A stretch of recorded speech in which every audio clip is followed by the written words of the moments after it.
निर्गमन अध्याय 19 कुल पद 25। इस्राएलियों को मिस्र देश से निकले हुए जिस दिन 3 महीने बीत चुके, उसी दिन वे सीनै के जंगल में आए। और जब वे रपीदीम से कूच करके सीनै के जंगल में आए, तब उन्होंने जंगल में डेरे खड़े किए और वहीं पर्वत के आगे इस्राएलियों ने छावनी डाली। तब मूसा पर्वत पर परमेश्वर के पास चढ़ गया और यहोवा ने पर्वत पर से उसको पुकार कर कहा, याकूब के घराने से ऐसा कह और इस्राएलियों को मेरा ये वचन सुना कि तुमने देखा है कि मैंने मिस्रियों से क्या क्या किया। तुमको मानो उकाब पक्षी के पंखों पर चढ़ाकर अपने पास ले आया हूं। इसलिए अब यदि तुम निश्चय मेरी मानोगे और मेरी वाचा का पालन करोगे, तो सब लोगों में से तुम ही मेरा निज धन ठहरोगे। समस्त पृथ्वी तो मेरी है और तुम मेरी दृष्टि में याजकों का राज्य और पवित्र जाति ठहरोगे। जो बातें तुझे इस्राएलियों से कहनी हैं, वे यही हैं। तब मूसा ने आकर लोगों के पुरनियों को बुलवाया और वे सब बातें जिनके कहने की आज्ञा यहोवा ने उसे दी थी, उनको समझा दी। और सब लोग मिलकर बोल उठे, जो कुछ यहोवा ने कहा है वो सब हम नित्य करेंगे। लोगों की ये बातें मूसा ने यहोवा को सुनाई।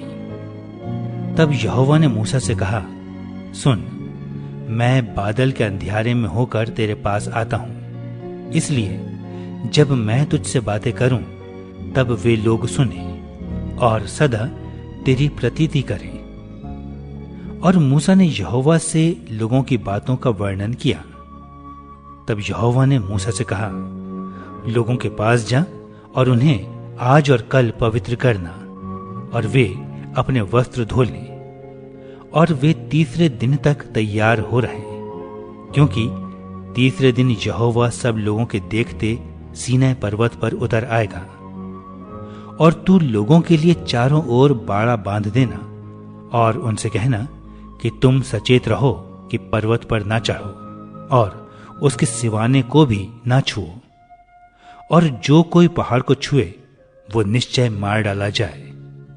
उसको कोई हाथ से तो ना छुए, परंतु वो निश्चय पत्थरवाह किया जाए या तीर से छेदा जाए। चाहे पशु हो चाहे मनुष्य, वो जीवित ना बचे। जब महाशब्द वाले नरसिंगे का शब्द देर तक सुनाई दे, तब लोग पर्वत के पास आए। तब मूसा ने पर्वत पर से उतरकर लोगों के पास आकर उनको पवित्र कराया और उन्होंने अपने वस्त्र धो लिए। और उसने लोगों से कहा, तीसरे दिन तक तैयार हो रहो, स्त्री के पास ना जाना। जब तीसरा दिन आया, तब भोर होते ही बादल गरजने और बिजली चमकने लगी और पर्वत पर काली घटा छा गई। फिर नरसिंगे का शब्द बड़ा भारी हुआ और छावनी में जितने लोग थे सब कांप उठे। तब मूसा लोगों को परमेश्वर से भेंट करने के लिए छावनी से निकाल ले गया और वे पर्वत के नीचे खड़े हुए। और यहोवा जो आग में होकर सीनै पर्वत पर उतरा था, इस कारण समस्त पर्वत धुएं से भर गया और उसका धुआं भट्टे का सा उठ रहा था और समस्त पर्वत बहुत कांप रहा था। फिर जब नरसिंगे का शब्द बढ़ता और बहुत भारी होता गया। तब मूसा बोला और परमेश्वर ने वाणी सुनाकर उसको उत्तर दिया। और यहोवा सीनै पर्वत की चोटी पर उतरा और मूसा को पर्वत की चोटी पर बुलाया और मूसा ऊपर चढ़ गया। तब यहोवा ने मूसा से कहा, नीचे उतर के लोगों को चेतावनी दे, कहीं ऐसा ना हो कि वो बाड़ा तोड़ के यहोवा के पास देखने को घुसे और उनमें से बहुत नाश हो जाएं। और याजक जो यहोवा के समीप आया करते हैं वे भी अपने को पवित्र करें, कहीं ऐसा ना हो कि यहोवा उन पर टूट पड़े। मूसा ने यहोवा से कहा, वे लोग सीनै पर्वत पर नहीं चढ़ सकते। तूने तो आप हमको ये कहकर चिताया कि पर्वत के चारों ओर बाड़ा बांधकर उसे पवित्र रखो।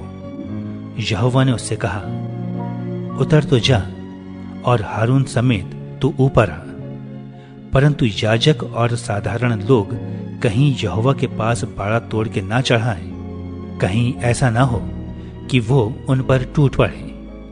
यही बातें मूसा ने लोगों के पास उतर के उनको सुनाई।